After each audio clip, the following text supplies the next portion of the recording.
FaheemShaheen English Practice. Welcome to my channel.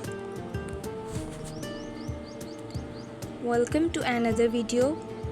I hope this video will be helpful for you. How to confident in presenting in English. Come on, let me tell you a little method. Let's go. I am confident in presenting English. I am very nervous about giving an English presentation. Whenever I have to speak in the front of the class, I started to feel scared. My hands shake and my voice becomes quiet. I worry that I will make mistakes or forget what to say.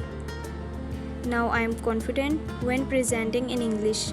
At first I was nervous and worried about making mistakes, but with practice my skills improved.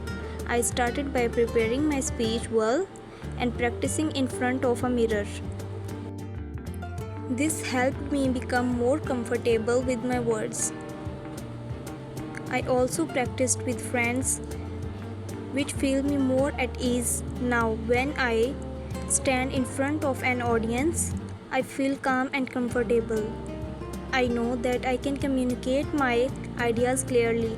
Presenting in English is no longer scary for me.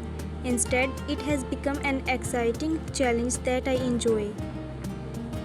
Hope you like this video. See you in the next one. Thanks for watching. Like and comment and subscribe our channel.